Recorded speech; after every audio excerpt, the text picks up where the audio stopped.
Selamat pagi dan salam sejahtera bagi kita semuanya, khususnya seluruh siswa-siswi kami kelas 7. Saya yakin dan percaya bahwa kita semua dalam keadaan sehat, terutama tetap dalam keadaan semangat untuk mengikuti pembelajaran yang disampaikan oleh Bapak Ibu Guru melalui video YouTube.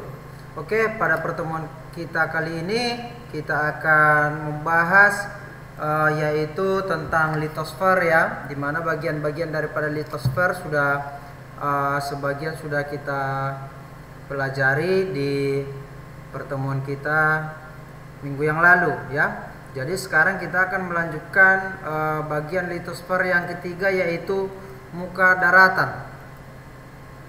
Daratan merupakan salah satu bentuk dari bentuk permukaan bumi.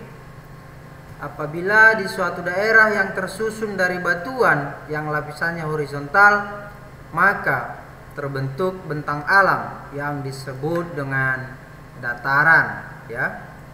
Jadi proses itu terjadi apabila lapisan-lapisan batuan yang berada di bawah tanah ataupun di bawah laut kemudian terangkat oleh gaya endogen yang menghasilkan bentuk bentang alam ataupun daratan ya. Jadi pada daratan ini juga ada beberapa istilah seperti relief daratan ya.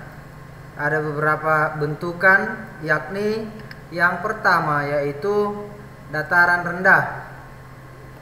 Jadi apa itu dataran rendah ya?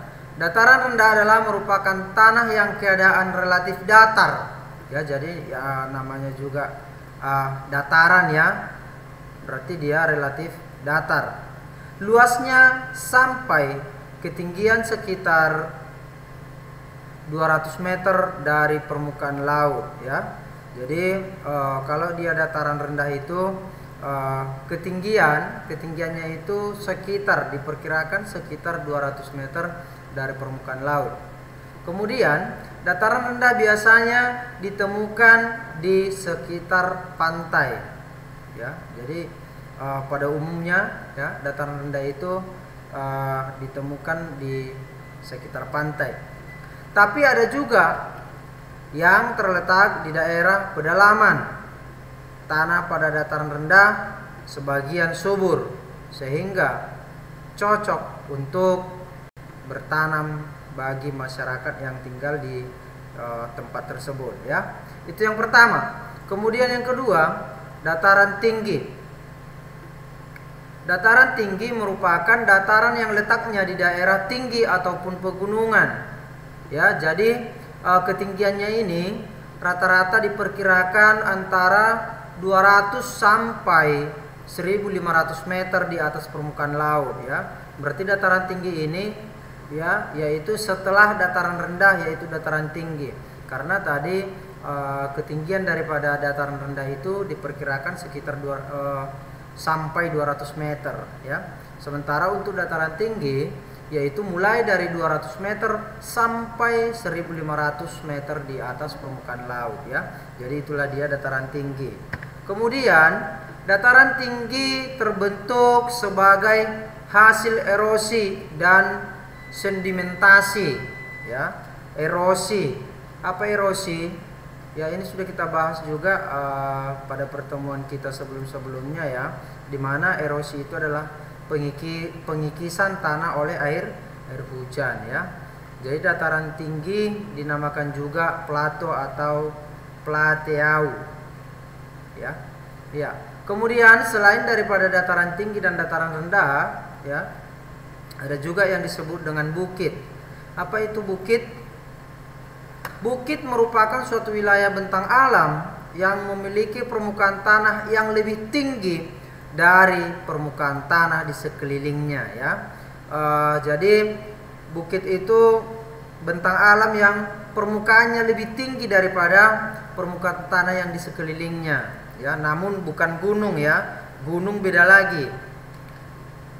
Namun ketinggian bukit lebih rendah dibandingkan gunung ya. Ini tadi makanya saya bilang bukit itu walaupun di sekelilingnya itu lebih rendah, akan tetapi dia bukan disebut gunung ya.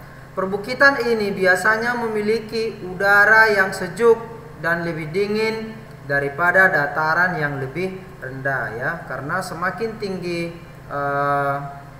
permukaan maka suhu udara akan semakin rendah, sejuk ya. Kemudian selain daripada bukit ada juga yang disebut dengan gunung ya. Gunung merupakan permukaan bumi yang menjulang ke atas dan lebih tinggi dibandingkan dengan daerah di sekitarnya ya. Hampir sama dengan bukit, akan tetapi gunung itu biasanya lebih tinggi daripada bukit ya. Jadi kalau gunung mungkin kamu sudah tahu ya, terutama ya di daerah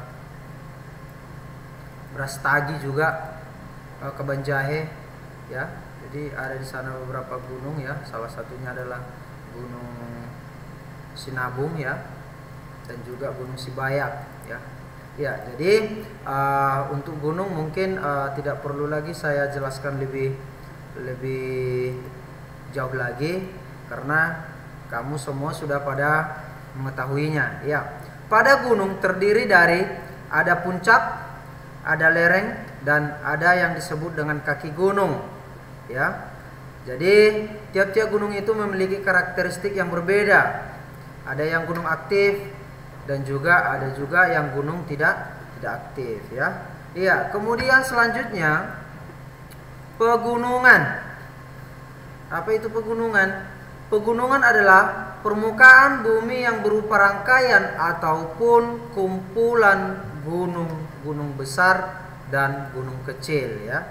Ya, jadi kalau pegunungan ini adalah beberapa kumpulan. Di sana di permukaan bumi itu terdapat beberapa kumpulan daripada gunung kecil ataupun gunung besar ya. Ya.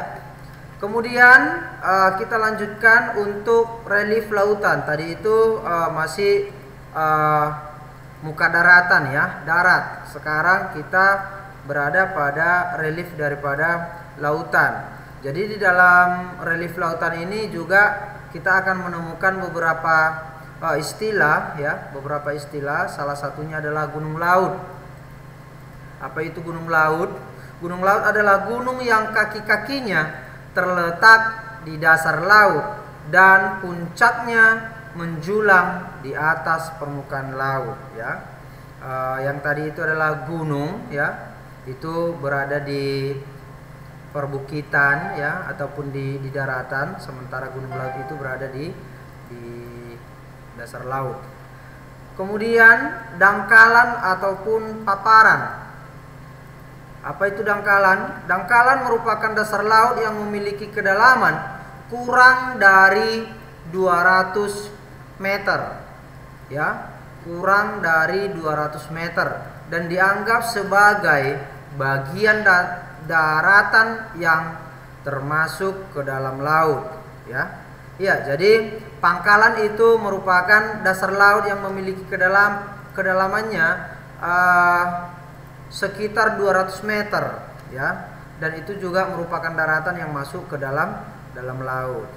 Kemudian ada juga yang disebut dengan lereng benua. Lereng benua itu adalah terdapat di pinggir dangkalan. Daerah lereng benua ini bisa mencapai kedalaman sampai 1,5 kilometer. 1,5 kilometer, dan sudut kemiringannya itu tidak lebih dari 5 derajat ya. Itulah dia kalau lereng benua. Kemudian punggung laut. Punggung laut adalah pegunungan yang rangkaian bukit-bukit dalam laut yang muncul di atas ataupun di bawah permukaan laut ya. Jadi kalau punggung laut ini merupakan rangkaian bukit-bukit ya yang muncul di permukaan laut. Kemudian ambang laut. Ambang laut merupakan punggung laut yang memisahkan dua bagian laut atau dua laut yang dalam ya. Jadi ambang laut ini merupakan punggung laut juga, akan tetapi punggung laut yang bisa memisahkan dua laut ataupun lebih ya. Ya, kemudian yang berikutnya lubuk laut. Lubuk laut merupakan dasar laut yang dalam dan berbentuk bulat cekung. Itu bisa terjadi akibat merosotnya bagian dasar laut. Ya, biasanya bentuk daripada lubuk laut itu berbentuk cekung ya. Iya. Oke, mungkin itu saja dulu yang bisa saya sampaikan pada pertemuan kita kali ini. Jadi tugas kamu di sini saya sudah menyediakan ada 4 pertanyaan yang